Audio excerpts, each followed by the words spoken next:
of our friends over here are moving. Mark, introduce Victoria and tell everyone why we're here.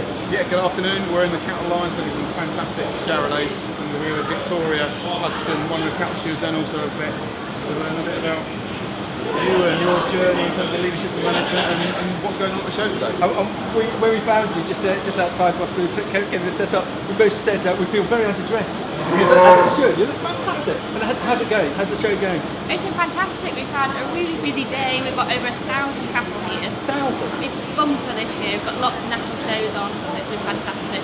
Really good. Because we just interviewed the president, and there's something magical. Something magical about him and the show. What is it? What's the magic dust about the Great Yorkshire Show? It's just how it brings every corner of our society together, and we showcase it, and everyone's so enthusiastic and really welcoming. And for someone that's not been to the Great Yorkshire Show before, you can really feel that community spirit and that everyone coming together and enjoying fantastic. Yeah, really fantastic about Yorkshire and the people that live there. Yeah, and talking of which fantastic people living in Yorkshire, tell us about you, because you've got a really interesting background, and also what you do with the show and what you do with your day job. Tell everyone, who are you, Victoria? I'm a farm vet. I've been practicing around the world for the last 8 years. And you really are showing up now, fantastic. So I now also teach students as well at the Harper and Kiel Vet School.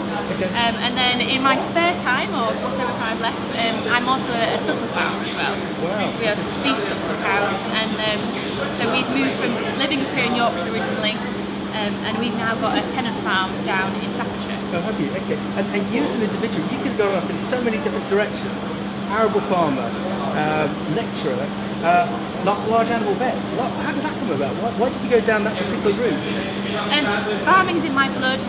All my family are farmers, so it was kind of the natural gravitation that, although originally I wanted to be an equine vet, I thought that was fantastic. Yeah. By the time I was getting into the final year of vet school, I thought, actually, farming's still where I want to be. So I ended up doing an internship as a large animal vet, and then stayed in that path, continuing on, and we're now coming full circle in that I now teach the younger generation, and I also have my own farming passions back in that kind of original pathway of farming. And just tell me one thing, your overseas adventures, and we're picking up from the various universities, if there's one thing they're slightly frustrated with their student body, they don't have an excitement, they don't have an appetite to go overseas. You did. Why did you, or would you recommend it to students of today, the students of the future? I never got the opportunity to do a gap year, and so for me it was go out there, see the world, earn some money while I'm at it, and it was a great chance to spend a longer amount of time and actually getting used to a community and seeing exactly what the agriculture community in that area do, how they do it, what's important to them, and then bring some of that information back home and start using it. And I'm presuming internationally, you weren't just based in the Isle of Wight. There were other. Which countries did you go and explore? Australia. Oh. Yeah, it's a big country, but it was really good fun and the people were lovely.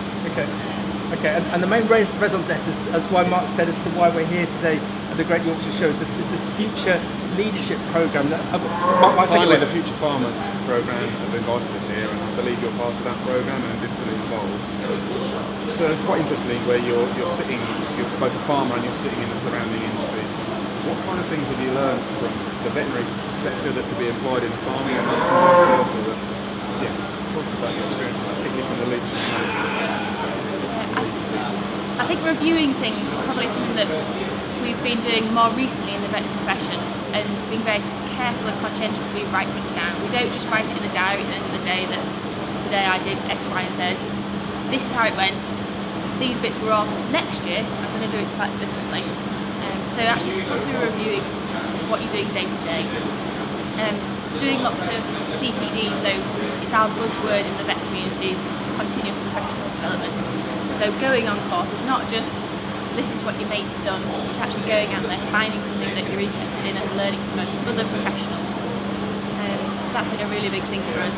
And just listening to people. I spend a lot of my day going to lots of different farms, and it's alright talking to people, but you've got to listen, and you've got to take on what they think and see their values and often make the most of them.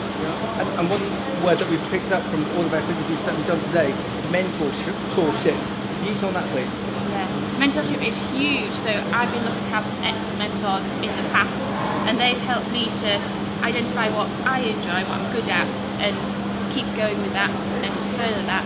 And now I'm sort of hoping to pass on the baton, and I've got people that I mentor as well, and getting them from grassroots upwards. And it just helps you to not necessarily say this is the only path. It gives you options and helps you to explore those on your own, but with a little guiding hand. Because in my tenure, that didn't really happen. But everyone we're talking to is really key now, isn't it? It's a real key part of farming, especially up in Yorkshire. Massive part in that coaching and that I think it's really interesting the things that you say, that we as AHDB and the AgriLeader team have done some research looking at where as an industry we need to develop our leadership and management capabilities. You're from the veteran position, which is very professionalised, very driven by CPD, listening. These are all the same kind of things that are coming out, which farmers are starting to need to change. We've got massive amounts of challenges, and we need to focus on things like getting off farm and focusing on stuff like that. Okay, and are you positive about the future? Are you positive about the future of farming? I am. Yeah, there'll be lots of challenges, but there's always been challenges. Yeah. And we've just got to figure out what we do next and how we do better, and review everything we do and make sure that everything's going forwards. Okay, and this is a sector that you would, I'm putting words in your mouth, but encourage the younger generation or those who want to reskill to come into. This is a sector that you would encourage people to get involved with. Yes, definitely. Yep. There's lots of different jobs in farming, and we all need good people. Yeah. And they can bring other skills with them from previous jobs. That's fantastic. Okay, and to wrap up, unless you've got anything else, Mark, to wrap up, what's your favourite large-scale farm animal that you like to work with? Cows.